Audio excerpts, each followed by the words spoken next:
Irrigation मंत्री महोदय श्री सुभाष जी, माननीय मुरारीलाल जी, मंत्री कृषि विपणन को, principal secretary to CM Kuldeep Rathore ji, principal secretary सामाजिक अधिकारिता श्री समित शर्मा जी, गौरव गोयल जी,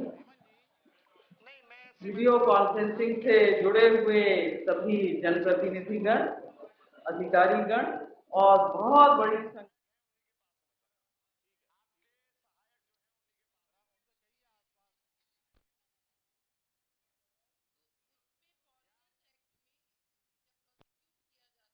ऐतिहासिक पल है। और आप जैसा कि मुझसे पहले श्री टीकाराम जूली जी माननीय मंत्री महोदय ने बताया कि आज 94 लाख पेंशनर्स को प्रति माह पेंशन राशि का भुगतान किया जा रहा है। आज आपको 50 लाख पेंशनर्स को 1000 करोड़ से भी ज़्यादा राशि का डीबीटी किया जाएगा।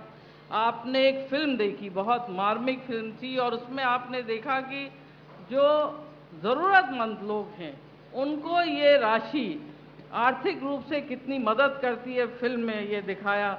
और माननीय मुख्यमंत्री महोदय द्वारा जो 23-24 की जो बजट घोषणा थी, उसमें ये घोषणा की गई थी कि 75 वर्ष से कम आयु के लगभग 68 लाख पेंशनर, जिनको पूर्व में 500 रुपये या 750 रुपये प्रति माह पेंशन प्राप्त हो रही थी, उनकी पेंशन बढ़ा के न्यूनतम पेंशन राशि अब 1000 रुपये प्रति माह कर दी गई है। और जो 24 अप्रैल से जो महंगाई राहत शिविर जो आयोजित किए गए और जिसको बहुत आप लोगों ने सफल बनाया, उसमें बहुत बड़ी संख्या में सभी लोग पहुंचे और उन्होंने जो 10 योजनाएं थी, बढ़ी हुई राशि में किस तरह से उन्हें लाभ मिलेगा, किस तरह उनका पंजीकरण, रजिस्ट्रीकरण हुआ, जॉब कार्ड मिला, गारंटी कार्ड मिला, तो उस और बल्कि मैं तो यहाँ ये भी बताना चाहूँगी, कुछ राज्यों ने हमसे इसकी जानकारी मांगी है कि आपके यहाँ जो ये महंगाई राहत शिविर हुए हैं, इसके पीछे क्या उद्देश्य है, किस तरह की प्लानिंग है, कैसे आपने पूरे राज्य में ये जो है शिविर आयोजित किए गए और कितना 99% लोगों ने वहाँ जो है अपना पंजीकरण कराया। जो 6 जुलाई 2023 तक महंगाई राहत शिविर में जिन्होंने अपना पंजीकरण करा लिया था, वो 50 लाख से भी ज़्यादा अधिक पेंशनर थे। उनको माह मई और जून की पेंशन मिल रही है और ये राशि 1005 करोड़ से भी अधिक है। और आज सभी आपके बैंक में जो आपने खाते खोले हुए हैं, उसमें आज जो है वो ट्रांसफ़र हो जाएगी। और कुछ पेंशनर जिन्होंने 31 मई के पश्चात स्वयं जाके महंगाई राहत शिविर में पंजीकरण कराया है, ऐसे पेंशनर्स को भी 1 मई 2023 से ही बढ़ी हुई दरों पर ही उनको पेंशनर का लाभ प्राप्त होगा। और जैसा माननीय मंत्री महोदय ने बताया और माननीय मुख्यमंत्री महोदय की इसमें घोषणा की गई है और एक डिसीजन लिया है कि जो राज्य सरकार की 23-24 की बजट घोषणा के अनुसार पेंशनर्स को प्रति माह देय पेंशन राशि में प्रति वर्ष, मैं रिपीट कर रही हूँ, प्रति वर्ष 15% की दर से वृद्धि भी की जाएगी। और 23-24 में माननीय मुख्यमंत्री महोदय ने यह भी बजट घोषणा की थी कि सामाजिक सुरक्षा एक्ट भी बनाया जाएगा। और आपको जान के खुशी होगी कि हमने इस पे काफ़ी कार्य कर भी लिया है और जल्द ही ये भी जो है इम्प्लीमेंट होगा। बहुत सारे इनिशिएटिव्स लिए गए हैं विभाग द्वारा, लेकिन समय आज कम है, तो मैं अपनी बात को यहीं समाप्त करती हूँ। और आप सबको मैं बहुत बहुत बधाई देना चाहती हूँ कि आज आप सब आए और आप इस पल में आप जो है भागीदार हैं, पार्टिसिपेट कर रहे हैं। और पूरे राजस्थान में जब हम सभी लाभार्थियों के चेहरे पे जो मुस्कान देखते हैं, तो हमको लगता है जो हमारा उद्देश्य था या जो हमने योजना बनाई है, उसको हम सफल करने में हम जो है पूरे हो सके। बहुत बहुत धन्यवाद। धन्यवाद। बहुत बहुत धन्यवाद मुख्य सचिव महोदया। और हमारे बीच हैं श्री रफ़ी खान साहब, माननीय विधायक आदर्श नगर, श्रीमती मनीषा पवार जी, विधायक जोधपुर शहर, श्रीमती गंगा देवी जी, विधायक बगरू। आप सभी का बहुत बहुत स्वागत, अभिनंदन। जोरदार तालियों से हम स्वागत और अभिनंदन करते हैं माननीय विधायकों का। और सचमुच हम बहुत भाग्यशाली हैं, सौभाग्यशाली हैं कि हमें प्रदेश में ऐसे मुखिया मिले हैं जो हर आंसू, हर संतरास को उमंग और उत्साह में बदल देना चाहते हैं, भर देना चाहते हैं। और आज के लिए ही काम नहीं कर रहे हैं, आने वाली कई पीढ़ियों के लिए कल्याणकारी राज्य की राह का निर्माण कर रहे हैं। राजस्थान के इतिहास में एक अत्यंत महत्वपूर्ण हस्ताक्षर, देश को प्रगति की कई पायदान प्रदान करने वाले भारतीय जनमानस में राजनीतिक व्यक्तित्व की स्वच्छ, कर्मठ, कर्तव्यनिष्ठ छवि रखने वाले हमारे माननीय मुख्यमंत्री श्री अशोक गहलोत जी, आपसे विनम्र आग्रह है अपना मार्गदर्शन और उत्प्रेरण हमें प्रदान करें। हमारे मंत्री सामाजिक न्याय टीकाराम जूली जी, पीएचडी मंत्री महेश जोशी जी, फूड सप्लाई मंत्री प्रताप सिंह खाचरियावास जी, पीडब्ल्यूडी मंत्री प्रहलाद यादव जी, गृह राज्य मंत्री राजेंद्र यादव जी, मुरारी मीणा जी, सुभाष गर्ग जी और विधायकगण रफीक साहब, Ben Ganga Devi, Manisha Pawar ji, chief secretary Usha Sharma ji, हमारे सोशल एक्टिविस्ट निखिल डे और प्रिंसिपल सेक्रेटरी कुलदीप नाका जी, समीत शर्मा जी प्रिंसिपल सेक्रेटरी, उपस्थित तमाम हमारे अधिकारीगण, सामाजिक सुरक्षा पेंशन योजना के लाभार्थी माताएं, बहनें, बुजुर्ग और तमाम जिलों से जुड़े हुए हमारे तमाम मंत्रीगण, विधायकगण, जनप्रतिनिधिगण और इस पूरे प्रदेश के अंदर ये जो प्रोग्राम चल रहा है, इसको कोई चाहे तो पूरे प्रदेश के अंदर वो देख सकता, सुन सकता अपने मोबाइल फ़ोन पे भी। तो पूरे प्रदेशवासियों, मुझे बहुत प्रसन्नता हो रही है कि आज मैं मुख्यमंत्री निवास पर मुझे सौभाग्य मिला है तमाम जो सामाजिक सुरक्षा के हकदार हैं, चाहे वो बुजुर्ग हैं, महिलाएं, पुरुष, चाहे वो विधवा बहनें हैं या एकल नारी हैं, और चाहे वो हमारे निःशक्तजन हैं, दिव्यांग भाई बहन हैं, उन तमाम लोगों का मैं इस मुख्यमंत्री निवास पर, ये निवास आपका ही दिया हुआ है, उस पर मैं आपका हार्दिक स्वागत करता हूँ। मुझे बहुत ही खुशी हो रही है कि ये प्रोग्राम जो है, ये जो संयोग से मेरे दोनों पैरों में फ्रैक्चर हो गया एक साथ में, जो कभी होता नहीं है। एक पैर में हो सकता है, एक हाथ में हो सकता है। डॉक्टर कहते हैं पहला केस है जहाँ दोनों पाँव में, अंगूठों में फ्रैक्चर हो गया है। एक में कंपाउंड हो गया है, नाक वाक वो नाखून सब उखड़ गए, और एक में टुकड़े हो गए हड्डी के। ऐसा कभी नहीं होता है। मुझे लगता है कि एक संयोग ऐसा बैठा है, दौरे बहुत चल रहे थे मेरे राजस्थान भर में, तो कुदरत ने मुझे जो है, भगवान ने कहा कुछ रेस्ट कर लो, आराम कर लो। इसीलिए लगता है मुझे कि आज ये भी हुआ है। और अगर ये फ्रैक्चर नहीं होता तो मैं प्रोग्राम घर पे करने के बजाय किसी हॉल में करता। हॉल में करने के अलग मायने हैं और घर पे करने के अलग मायने हैं।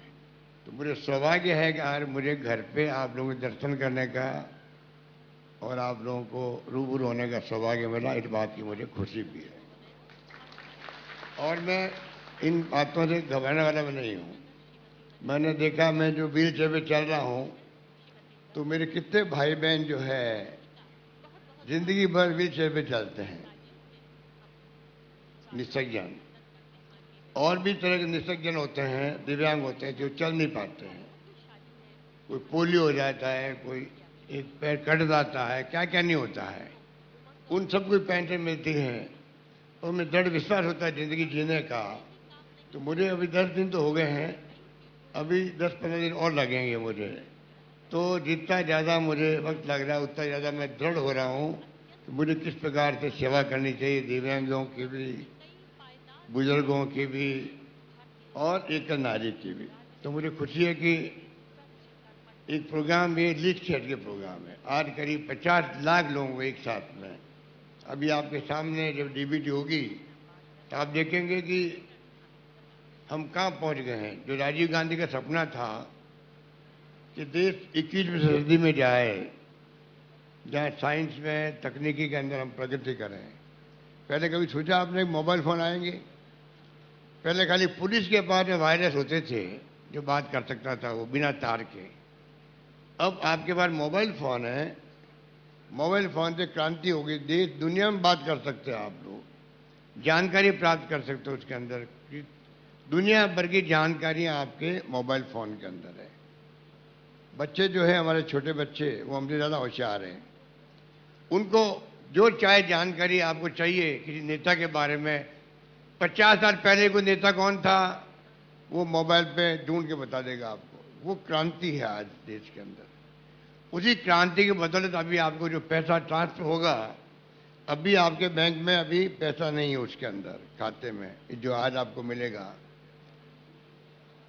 जून और जुलाई दोनों माह का मिलेगा। और जैसे ही अभी बटन दबाएंगे आपके देखते देखते 3-4 मिनट के अंदर अंदर 3-4-5 मिनट लग सकते हैं, अंदर अंदर सबका पहले आपके सबके मोबाइल फोन पे अभी इतना आ जाएगी कि आपको पैसा मिल गया। ये क्रांति है, ये क्रांति है। तो मैं आपको रिक्वेस्ट करूंगा, निवेदन करूंगा, ये क्रांति आप समझ रहे हो, उसी रूप में आप अपना व्यवहार बदलो। गाँव के अंदर भी, शहरों में बदला लोगों ने।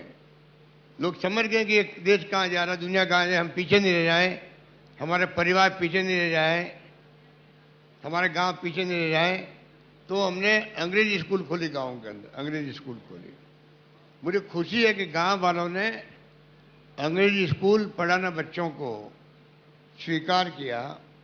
आज करीब 3 लाख बच्चे पढ़ रहे हैं इंग्लिश स्कूलों के अंदर, गांव के अंदर। क्योंकि प्राइवेट स्कूल में फीस लगती 50,000, 1 लाख रुपए, और सरकारी स्कूल में फ्री पढ़ाई हो रही है। 3 लाख से अधिक बच्चे पढ़ रहे हैं, इंग्लिश पढ़ रहे हैं गाँव के अंदर भी। इस बात का हमें बहुत अच्छा लगता है। गांव वाले भी बहुत ज़्यादा प्रोग्रेसिव है, समझ गए हैं हमें किस दिशा में आगे बढ़ना चाहिए, जिससे कि हमारी आने वाली पीढ़ी जो है वो हमसे बेहतर हो सके। ये सिलसिला जारी रहना चाहिए। बाकी तो बातें मैं करूं, आज उतनी कम है देखो, क्योंकि विषय ऐसा है। इस विषय में आप देखिए, अभी मुझे मंत्री जी ने चार्ट दिया, तो एक से बढ़ के एक स्कीम इस विभाग के अंदर भी है।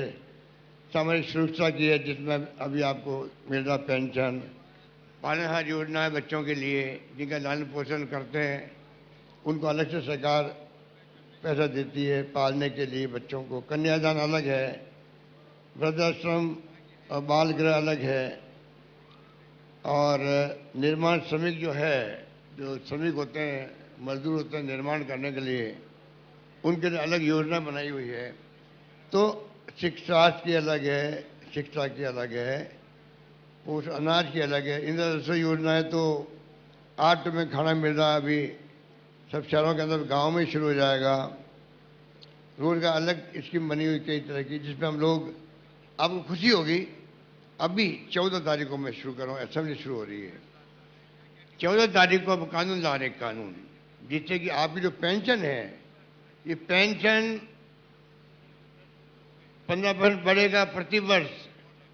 उसके साथ में एक कानून पास कर रहे हैं हम लोग कि बाद में कोई पेंशन रोक नहीं पाए, पेंशन और साथ में 15% प्रति वर्ष बढ़ने का हिसाब कानून लगा कर रहे हैं। कानून पास कर रहे हैं असेंबली के अंदर, ये कानून ला रहे हैं। कानून बना के अच्छा इंतजाम कर दें। और नरेगा जो है 100 दिन का रोजगार, तो डॉक्टर मनमोहन सिंह जी, सोनिया गांधी जी के वक्त में मिला है। नरेगा का 4 स्कीम बनी थी उस वक्त में। शिक्षा का अधिकार, नरेगा मिला आपको, बहुत बड़ा काम है नरेगा वाला गांव वालों के लिए। पहले अकाल सूखे में क्या स्थिति बनती थी, अब आराम से कम 100 दिन का रोजगार मिलता है। हमने उसको 100 दिन बढ़ा के 25 दिन का खर्चा स्टेट गवर्नमेंट देगी, वो इंतजाम कर दिया है। और शहरों में नरेगा लागू कर दिया। देश के अंदर एकमात्र राजस्थान राज्य होगा शहरों के अंदर भी नरेगा की तरह काम मिलेगा। उसको मैंने 100 दिन का बढ़ा के 125 दिन किए हैं। ये जो गारंटी का कानून आ रहा है असेंबली के अंदर, इसमें भी किया है आप लोग पेंशन की बढ़ोतरी के साथ साथ में 100 की बजाय 125 दिन रोजगार गांव में और 125 दिन रोजगार शहरों गरीबों को मिलेगा, वो भी कानून का हिस्सा हो जाएगा। ये मिनिमम है। बाकी कोई सरकार की स्थिति ऐसी बनती है, हो सकता है आने वाले वक्त में वो पेंशन बढ़ जाए, कोई नहीं कह सकता है। तो कानून बना के कम से कम 1000 रुपये से कोई कम नहीं कर सकता, 15% बढ़ोतरी होगी, ये हमने व्यवस्था करी कानून के अंतर्गत ला रहे हैं। इस प्रकार से कई योजना हमारे पास में हैं जो हम लोग अब अन्नपूर्णा फूड पैकेट, जो आपने 10 कार्ड देखे होंगे, इसमें महंगे इलाज शिविरों के अंदर 10 में से एक कार्ड था 25 लाख का बीमा। एक तो स्वास्थ्य के लिए ऑपरेशन फ्री, दवाएं फ्री, टेस्ट फीस फ्री है, तो साथ में अन्नपूर्णा पैकेट भी है उसके अंदर। जिनको राशन पे दुकान सामान मिलता है उनके लिए वो भी रखा है कि अन्नपूर्णा पैकेट जो हम लोग प्रति माह देंगे प्रति परिवार को, उन परिवारों को जो राशन की दुकान से सामग्री ले सकते हैं, उन्हें प्रति माह 1 किलो शक्कर, 1 किलो दालें, 1 लीटर आपका तेल, खाने पीने का नमक मसाले सब होंगे उसके अंदर। वो अन्नपूर्णा योजना नाम रखा उसका, वो भी आपको इस महीने के अंदर में 20-25 तारीख से हम कोशिश कर रहे हैं हर जिले में हर राशन की दुकान पे आपको पैकेट मिलने लग जाए फ्री के अंदर, जिससे कि महंगाई के वक्त में आपको राहत मिले, महंगाई के वक्त में राहत मिले। गेहूँ के अलावा, गेहूँ तो मिलेगा, और गेहूँ के अलावा भी हम चाहते हैं कि ये व्यवस्था भी अन्नपूर्णा योजना में कार्ड, गारंटी कार्ड हम ले लिया, आप लोगों ने, अधिकांश लोगों ने ले लिए हैं, नहीं लिया तो आप ले सकते हो। अभी तक भी कैंप चल रहे हैं कुछ जगहों पर, परमानेंट कैंप है वो। तो मेरे कहने का मतलब ये है, एक तरफ तो महंगाई का भयंकर मार है, उसके लिए व्यवस्था कर रहे हैं हम लोग, औसत स्कीम लाए हैं अभी जो महंगे इलाज शिविरों में थी। एक तरफ सोशल सिक्योरिटी आपकी, ये कोई आप पे एहसान नहीं है, ये जो सरकार 1000 रुपये दे रही है ये एहसान नहीं कर रही आपको। जो राज करता है उसकी नैतिक जिम्मेदारी है। चाहे संविधान की मूल भावना पढ़ लो आप, तभी डॉक्टर अंबेडकर के वक्त से ही ये मूल भावना है, कैसे सबको न्याय मिले। और तो और आप बताइए, जो ये अंतर्राष्ट्रीय श्रम संगठन, संयुक्त राष्ट्र संघ का जो संगठन है, इंटरनेशनल लेबर ऑर्गेनाइजेशन, वो भी कहता है सामरिक सुरक्षा का अर्थ सरकार द्वारा अपने नागरिकों को न्यूनतम आय उपलब्ध कराने का आश्वासन प्रदान करती है, जो किसी भी प्रकार की अनिश्चितता से व्यक्ति की रक्षा करती है। ये तो पीछे तो मजदूरों के लिए है कि न्यूनतम आय उनको प्रदान हो, उसके लिए है कि सामरिक सुरक्षा का अर्थ ये है। ये सरकारों का काम है कि समय समय पर मजदूरों की मजदूरी बढ़ाए, ये इस प्रकार का काम करने की बात है। पर उसकी मूल भावना ये है, तमाम देशवासियों को, तमाम प्रदेशवासियों को जिनकी स्थिति अच्छी नहीं है, सरकार उनके परिवार का ध्यान रखे, ये सिक्योरिटी मिलना आवश्यक है। और ये बात मैं बार बार मोदी जी को भी रिक्वेस्ट लिख के भेजता हूँ, लेटर, आप पूरे देश के गरीबों का, निःशक्तजनों का, बुजुर्गों का, सबका ध्यान रखो, किस प्रकार से आप मंथली पैसा उनको मिल सके, 15 दिन में मिल सके। ये दुनिया के मुल्कों में है, नई बात नहीं है। ये हमारा प्रयास है कि हम इस दिशा में आगे बढ़ें। बाकी तो अब ये लोग कई बार कहते हैं कि हमारी सरकार डबल इंजन की सरकार है, ये कहते हैं दिल्ली वाले हमारी सरकार है, उनका एक इंजन तो जगह फेल हो रहा है। असली इंजन तो ये है कि हमारे यहाँ सिंगल इंजन की सरकार होते हुए भी हम वो काम कर रहे हैं देश के अंदर जो डबल इंजन की सरकार नहीं कर पा रही है। वो काम राजस्थान में हो रहा है। राजस्थान में जो स्कीम लाए हम लोग, इतना महंगाई की बात छोड़ दीजिए, इसके अलावा भी बहुत स्कीम है, अभी वक्त नहीं कि बताएं आपको, आपको मालूम भी होगा। इतनी स्कीमें लाए हैं, इतना विकास किया राजस्थान का, जो मांगा एमएलए ने, कॉलेज दे दो, तहसील दे दो, एसडी ऑफिस दे दो, उप तहसील दो, नगर पालिका दो, सड़कें दो, जो मांगा मुझसे। मैंने कहा तुम मांगते मांगते थक जाओगे, मैं देते देते नहीं थकूंगा, ये मैंने कहा था। इतना काम बता दीजिए हिंदुस्तान में किस राज्य में हो रहा है? वो डबल इंजन फेल हो गए वहां तो सिंगल इंजन वाली सरकार जो है ज्यादा सेफ है, आप निश्चिंत रहो, ये मैं कहना चाहता हूं आपको। बाकी जो है अब तीर्थ यात्रा करवाना हम आप लोगों बुजुर्गों को, ये स्कीम मैंने शुरू करी थी जब आपने मुझे दूसरी बार मुख्यमंत्री बनाया, तब मैंने 12-13 में योजना शुरू करी थी। उसमें एक साल में 41,390 लोगों मैंने भेजा था, तीर्थ यात्रा में भेजा था। सरकार बदल गई, मैंने एक साल में भेजा 41,390, उन्होंने 5 साल में भेजा 46,000 लोगों को खाली पर। अब आप पर हमारी गवर्नमेंट आई है तो हमने कहा 2 लाख लोगों को 2 साल में भेजेंगे, मतलब लगभग 1 लाख के लगभग कोशिश कर रहे हैं कि हमारे लोग तीर्थ यात्रा करके आ जाएं, सभी तरह के धर्मों के लोगों की। इस प्रकार से मैं कह सकता हूं कि सभी तरीके से जो हम कानून लेके आ रहे हैं उसका लाभ आने वाले वक्त में मिलेगा। हमारे कर्मचारी इस बार खुश हैं, उनकी ओपीएस लागू हो गई, आरजीएचएस का कार्ड मिल गया उनको। अब ये तो मैं आपको, अभी मंत्री जी ने कहा कि आपको अब कोई मांगने की जरूरत नहीं पड़ती, पैसे बहुओं से नहीं मांगना पड़ता है, बुजुर्गों को, बुजुर्ग महिलाओं को और पुरुषों को, घर में बहन बेटी सवारी आती है तो मांगना नहीं पड़ता, भी मंत्री जी कह रहे थे। एक बात मैं और जोड़ देता हूँ, घर में जो पोते पोती होते हैं छोटे छोटे हैं, 5-6-7 साल के, 8 साल के, वो भी दादा दादी के आगे पीछे फिरते हैं, दादा पानी लो, दादा खाना खाओ, जिससे कि मतलब दादा मुझे इनाम देंगे, 5 रुपये देंगे, 10 रुपये देंगे, आइसक्रीम खिला देंगे। तो छोटे बच्चे भी दादा दादी का ध्यान रखते हैं। तो सब तरह से स्कीम शानदार है, ये मान सम्मान है ये आपका। ये पेंशन जो है घर में पूरी क्यों होती है? अभी मंत्री जी कह रहे थे कि घर वाले हर भाई कहता मेरे घर पे रहे, इसलिए होती है, आप ध्यान दो के सुन लो, इसलिए घर में पूछ होती है कि घर में कहते ये सरकारी आदमी हो गया, ये सरकारी पेंशन ले रहा है, इसका मतलब अगर इनको हमने तंग किया, ध्यान नहीं रखा, तो सरकार इनके आगे पक्ष में खड़ी हो जाएगी, ये सरकार का आदमी हो गया। इस प्रकार से एक सम्मान भी मिलता है पूरे परिवार को घर के अंदर, ये बात है। कई सोच समझ के हम लोगों ने इतना आसान बना दिया पेंशन को, इसके कारण लगभग 1 करोड़ लोगों को पेंशन मिलती है, पहले 20 लाख लोगों को मिलती थी। ये दीपचंद खेरिया जी हमारे एमएलए हैं अलवर के, और ये जुल्ली साहब अलवर के, इनको मालूम है कि हरियाणा में पेंशन ज़्यादा थी, इन्होंने मुझे बताया तो मैंने सब शर्तें हटा दी, तो 20 लाख सीधा 50 लाख पहुंच गए हम लोग पिछली बार, अब 1 करोड़ लोग लगभग हो गए। तो कहने का मतलब ये है कि आज जो हम लोग जो कुछ फैसले कर रहे हैं वो प्रदेशवासियों हित में कर रहे हैं। इसलिए मैंने कहा कि ये जो बातें करते हैं आके बाहर से लोग, हमारे कई नेता लोग, डबल इंजन सिंगल इंजन की परवाह मत करना आप लोग।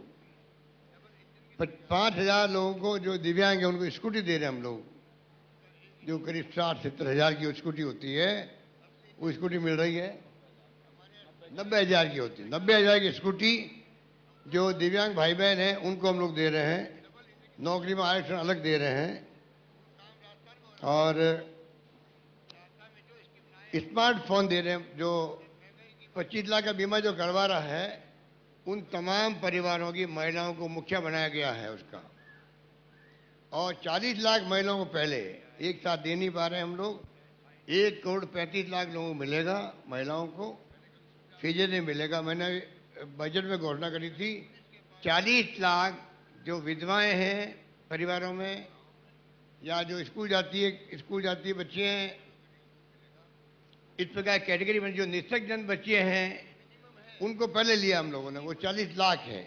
40 लाख महिलाओं बच्चियों को या महिलाओं को उनके घर में 5-7 हज़ार रुपये का स्मार्टफोन, जो मैंने अभी आपको कहा कि दुनिया भर में आप जानकारी प्राप्त कर सकते हो, वो फोन हम लोग अभी इस महीने में ही शुरू करने वाले हैं बांटना, ये मैं कहना चाहता हूँ। और 3 साल का इंटरनेट की सेवाएं होती है उसके अंदर, 3 साल की इंटरनेट सेवाएं फ्री मिलेगी उसके अंदर। हमारे बच्चे बहुत खुश होते हैं इससे। तो हमारा सपना है कि 2030 आए तब तक राजस्थान भी देश के अंदर जो दूसरे राज्य हमसे आगे बढ़े हुए पहले से ही, गुजरात के अंदर आज़ादी के पहले से बड़ी बड़ी मिलें थी वहाँ पर, आज़ादी के पहले से। ऐसे कई राज्य हैं जहाँ पर बहुत आगे बढ़े वो लोग। हम चाहते राजस्थान को भी जिस स्पीड से हमने काम शुरू किया है उसके कारण से हम चाहते हैं कम से कम एक टारगेट लेके चलें, 2030 तक राजस्थान में नंबर 1 राज्यों की श्रेणी में आ जाए देश के अंदर, ये हम चाहते हैं। तो बाकी तो 500 में सिलेंडर दे ही रहे हैं, उनका भी अभी 14 लाख बच्चों को, 14 लाख महिलाओं को दिया है 500 रुपये सिलेंडर। अभी जल्दी हम लोग उनके लिए स्कीम ला रहे हैं, जो बाकी बचे हुए हैं उनको मिलेगा कामधेनु योजना। आप समझ सकते हो कि लंपी रोग में जो गाय मर गई, हिंदुस्तान में कहीं नहीं हुआ है। हमने एक गाय मर गई उसको 40,000 रुपये दिए, एक गाय का 40,000 रुपये दिए। कोई नई गाय खरीदे और अपना पशुपालन काम कर सके, ये किया। आगे आने वाले वक्त में गाय माता के लिए बीमा कर दिया है, गायों का भैंसों का बीमा कर दिया है। कोई मर जाती है तो उसको 40,000 रुपये मिलेंगे, वो नया पशु खरीद सकता है अपने आजीविका के लिए। इस प्रकार से किया है। यही बात कहते हैं मैं अपनी बात समाप्त करता हूं। और मुझे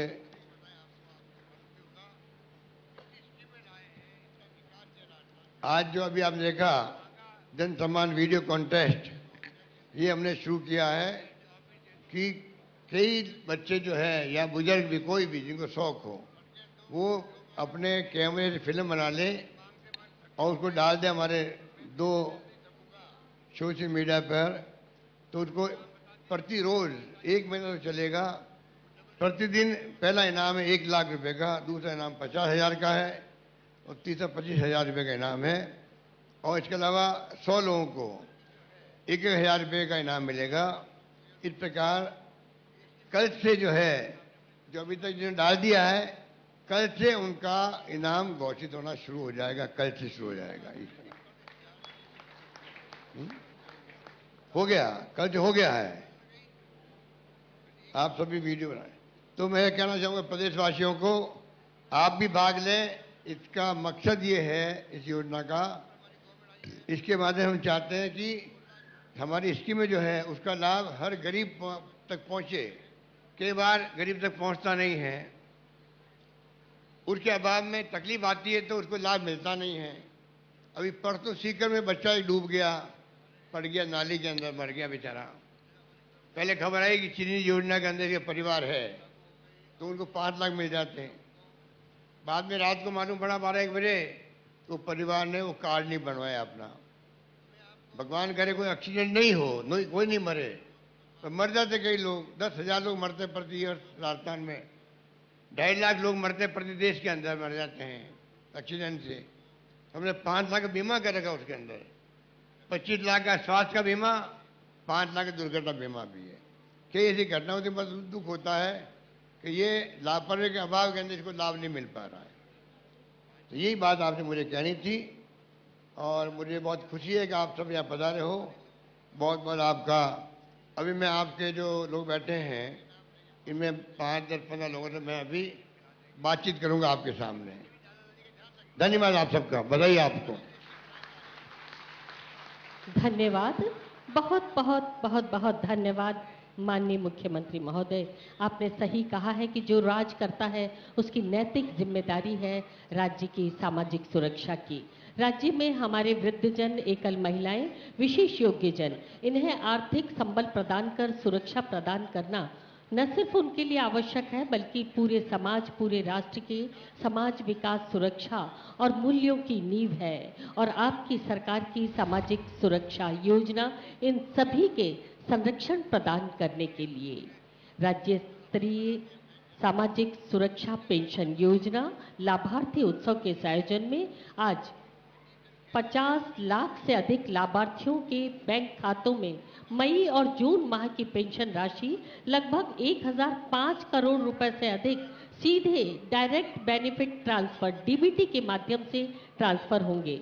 माननीय मुख्यमंत्री जी से अनुरोध, रिमोट का बटन दबाकर इन लाभार्थियों के खाते में ये राशि हस्तांतरित करें माननीय मुख्यमंत्री महोदय। और आप देखेंगे किस तरह पलक झपकते हमारे लाभार्थियों के खाते में, और ये शुरू सबसे पहले अजमेर 2,03,152 38 करोड़ 78 लाख रुपए की राशि।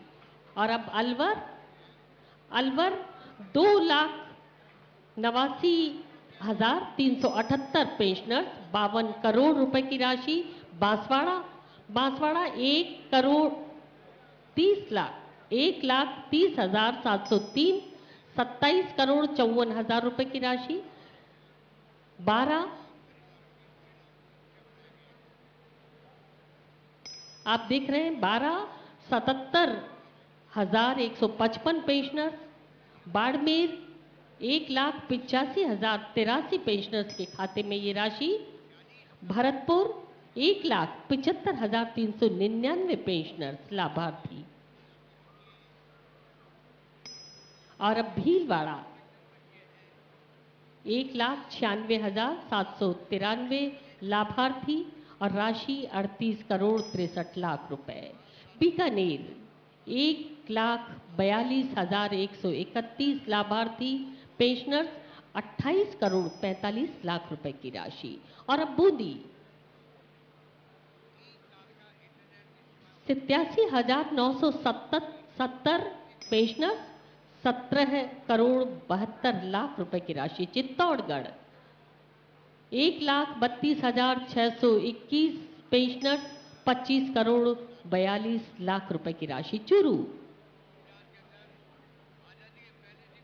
1,54,918 लाभार्थी 31 करोड़ 28 लाख रुपए की राशि। दौसा में हम देख रहे हैं 1,01,702 लाभार्थी। और अब धौलपुर 86,701 पेंशनर 17 करोड़ 76 लाख रुपए की राशि। डूंगरपुर 95,95,000 डूंगरपुर। और डूंगरपुर के बाद गंगानगर 1,38,720 लाभार्थी। इसके बाद हनुमानगढ़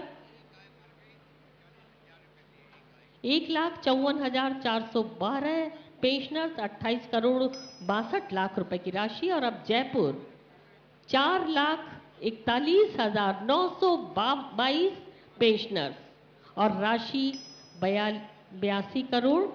जैसलमेर 29,133 पेंशनर्स और राशि 6 करोड़। जालोर 1,51,340 पेंशनर्स राशि 29 करोड़। झालावाड़ 1,35,300 पेंशनर्स।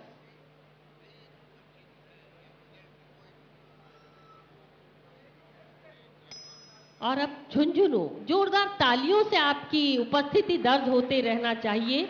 झुंझुनू में 1,76,548 लाभार्थी। जोधपुर में 2,47,115 पेंशनर्स और राशि 45 करोड़ 49 लाख रुपए। करौली 97,803 लाभार्थी हैं। कोटा 1,17,130 लाभार्थी और राशि 24 करोड़ रुपए। नागौर में 3,02,562 पेंशनर्स और राशि 56 करोड़ रुपए की। पाली 1,95,116 पेंशनर्स और राशि 37 करोड़ रुपए की। प्रतापगढ़ 57,081 पेंशनर्स और राशि 12 करोड़ 92 लाख रुपए। राजसमंद 1,06,237 पेंशनर्स और राशि 20 करोड़ 65 लाख रुपए की। सवाई माधोपुर 82,82,027 पेंशनर्स 17 करोड़ रुपए की राशि। सीकर 2,13,925 पेंशनर्स और राशि 41 करोड़ 11 लाख रुपए की। सिरोही 80,189 पेंशनर्स और राशि 16 करोड़ रुपए की।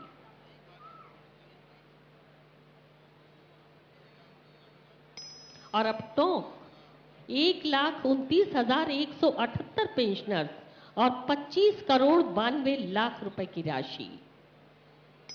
उदयपुर 2,16,766 पेंशनर्स और 43 करोड़ 59 लाख रुपए की राशि। और इस प्रकार आपने देखा किस तरह से 51,21,669 पेंशनर्स के खाते में लगभग 1,005 करोड़ रुपए की ये राशि मिनटों में सीधे उनके खातों में स्थानांतरित हो गई। और सचमुच कई बातें जो जरूरी है बेहद कर सकती हैं इंतजार, पर ये सामाजिक सुरक्षा के तहत आने वाले वृद्धजन नहीं, इन्हें हम कैसे छोड़ सकते हैं अकेले। सचमुच इनकी उचित देखभाल, इनका स्वास्थ्य कल का विषय नहीं, आज का विषय है, क्योंकि हम वो हैं जो वसुधैव कुटुंबकम में विश्वास रखते हैं। माननीय से अनुरोध हमारे इन सभी लाभार्थियों से संवाद के लिए।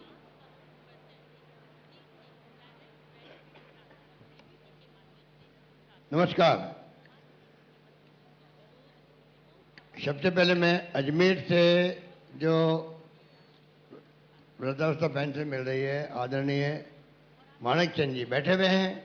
माणक चंद जी नमस्कार। मुख्यमंत्री महोदय, श्रीमान मुख्यमंत्री महोदय, नमस्कार जी। नमस्कार, कैसे हैं आप? मैं ठीक हूँ सर। मैं आपकी उज्जवल स्वास्थ्य की कामना करता हूँ सर। आप शीघ्र स्वस्थ रहें, स्वस्थ हो जाएं, इसी कामना के साथ। धन्यवाद आपका, बहुत धन्यवाद। मेरा नाम माणकचंद मंडरा है सर। मैं वृद्धा पेंशन का लाभार्थी हूँ और मुझे अत्यंत खुशी है कि अभी भी मेरे अकाउंट में आपके द्वारा भेजी गई पेंशन आ गई है और उससे मुझे आ गई है, बड़ी खुशी बधाई है। आपको, बधाई। आपको भी बहुत बहुत बधाई सर। और आप क्या बताइए, ये पेंशन योजना जो है, इसमें कोई सुझाव है आपका? और कोई? सर मेरा ये सुझाव है, आप आगामी चुनाव के बाद फिर से मुख्यमंत्री बने और हमें 15% जो मिलने वाला या डीए है निरंतर मिलता रहे, प्रतिवर्ष निरंतर मिलता रहे।